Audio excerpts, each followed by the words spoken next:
Hey y'all, coming to you from the international headquarters, ScottieDTV, but I was at the 2022 Goodguys Columbus event, and I came across this 1969 GTO I think y'all are going to like. Let me get the camera turned around, we'll take a quick look at it. Jeremy, thanks for giving me some time this morning, brother. No worries, man. Glad to be here. Dude, I caught up with that 69 GTO y'all did in Columbus. Oh, cool. Yeah, John's car. It's a super cool, special kind of project to all of us. He's a real good friend of mine, one of my best friends, and I've known him since I was a little kid, like 10 years old, and he knows a lot of the guys that work for me. We've all kind of been friends, and it was just a really cool deal to do the car for him. He's a special kind of guy, man, and I love it. So it worked out good, and the result is just of all of us collaborating and putting our heads together and doing something completely outside of the box, if you will.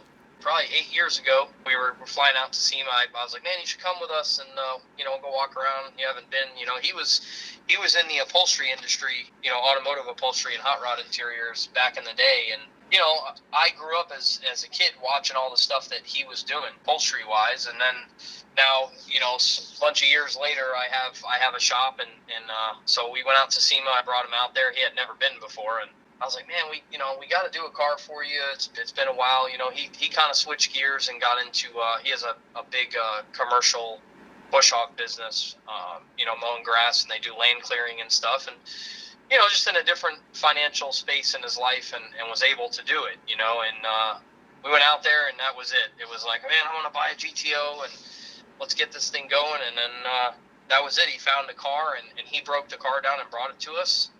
And that was the end of that. GTOs, I mean, you see those just every now and then. And a lot of times when you see a GTO, it's taken back to restoration or a day two restoration kind of a thing. But to full-blown pro touring street machine kind of a deal, you don't see many of them. I think this car is going to get a lot of attention. Yeah, I agree 100%. I mean, we've never done a GTO. That was the first thing. And they have their challenges. Everyone says, oh, they're the same as the Chevelle. Well, they're not. The nose on those cars they're complicated. There's a lot going on in the nose of those things, and so it was a little bit of a task to get everything dialed in on the front and get everything working properly and making alignment, getting everything aligned and all that type of stuff. But yeah, I agree with you. There's very far and few between resto mod or custom GTOs out there. A lot of people do just put them back to factory. So that is pretty neat. Did you do any kind of body modifications to it? We did a few things to it. It's got the drip rails are shaved on the car. The body was just cleaned up more than anything. The lock cylinders are shaved, stuff like that. And then we just tightened everything up a little bit. We shaved the rear bumper bolts and moved the bumper in a little bit. It's not flush fit or nothing to the body or tucked or anything, but it's just cleaned up. It's got that cleaned up look. Almost, to me, it's almost how the car should have come from the factory. The Endura knows those things. If anyone's messed with those, they know how hard they are to mess with and get them to fit up against the fender nice. Those had a big rubber escutcheon, that went between the Endura nose and the fender from the factory. We obviously took all that out and moved the nose back and then gapped the fenders to it and gapped the hood to it to get it to fit, like it should, I feel like, from the factory. So that's more was our focus per se on the body was, cleaning it up and making it super clean and neat and tidy. Rather than trying to, reinvent the wheel. I don't think John, that's not really was his envision for the car, No, I think that the cars were cool from the factory. What color is it? The car is actually I believe it's a Toyota color. It's a Toyota Tundra color is the actual base color. The flat is I believe might be a Toyota or Honda color on the hood. It's a little bit of a shade of different. It's like a chocolate brown color. And then the gold, man, I'm drawing a blank on the gold, but it was also, they were all OEM colors. We kind of stuck with that because he did want to drive the car. Right. So if you have a repair, it's not too bad on it, but it was not easy to pick those three colors to go together, and it's tough because you're looking at swatches and leather samples and you're trying to blend all this stuff together. And I'll tell you, John, the owner of the car, he's got an exceptional eye for colors and stuff like that. So I'd say 99%, the color palette on the car was all him. He said, "Hey, I got this color off of Toyota Tundra. What do you think?" I'm like, "Oh, that's a neat color. It really looks cool in the sun, but it also looks really good at night." So we laid all that stuff out, and I think it just flows very elegantly. It's again, it's not for everybody. I know people that that's not their cup of tea. It's just almost Reese's Pieces looking, But I love it. I think it complements the car, the lines very well. I think it's very understated, and I think that it's like a timeless look too. I don't think it'll ever get old. No, 100% agree.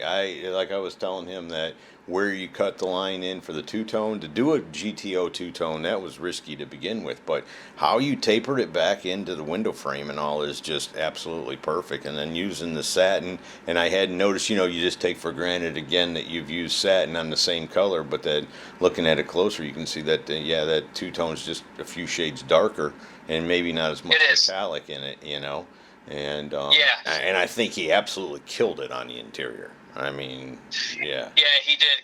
He was he was so skeptical about doing the interior, and I he's again, very close friend of mine. We talk every day.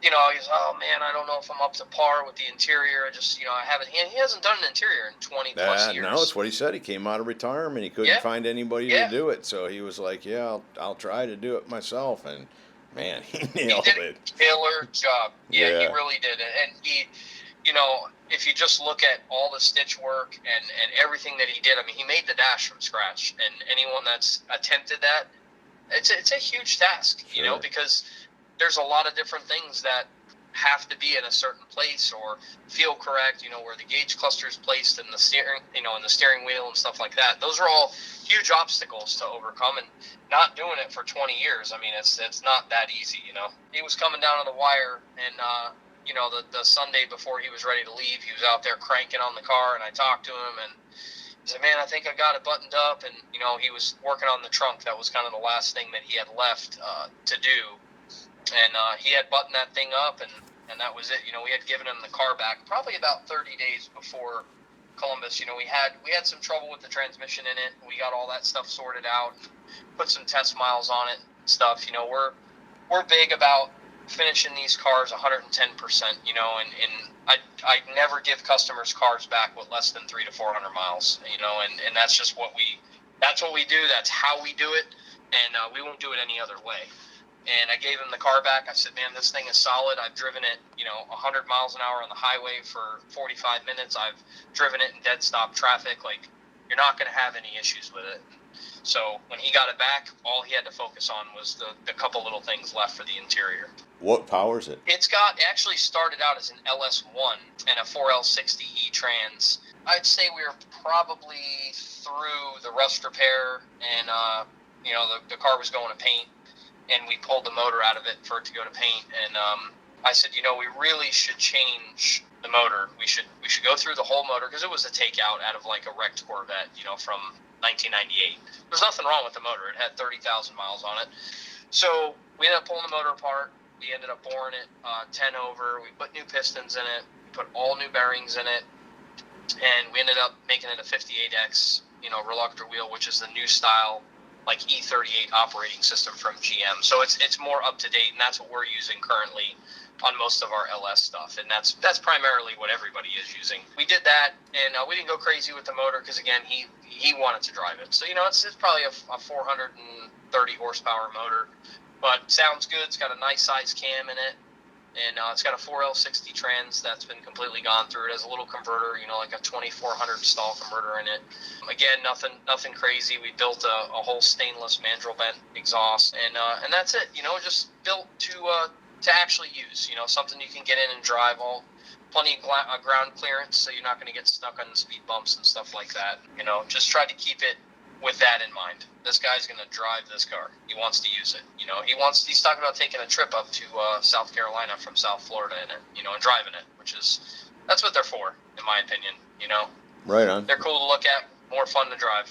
Right on. What's the wheel size on it, Yeah, the car's got a wheel company by the name of Core Wheels. They're actually local to me. They're down in Miami, and it's got a 19 by 8 in the front with I believe a 245/30/19 front tire, and then it's got a 20x10 in the rear with a 285. I believe it's a 285/35 or 285/30/20 in the rear. What an awesome car. Anything else I need to know about it before we run?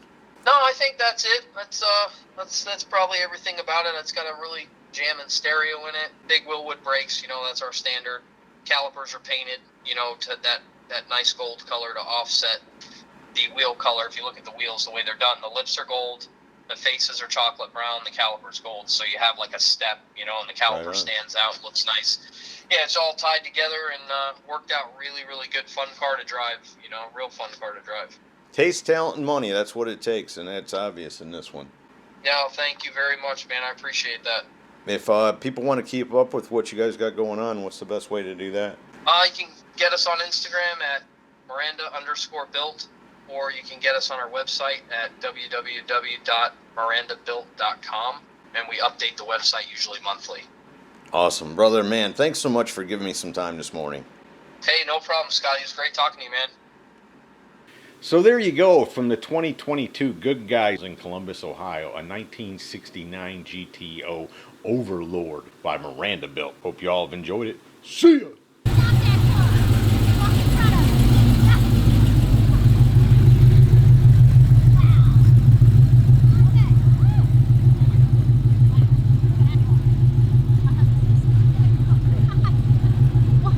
Hey y'all, make sure you subscribe to this channel and visit ScottieDTV.com for an easy way to search the hundreds of videos I have posted. Either click the link in the description or the one at the end of this video.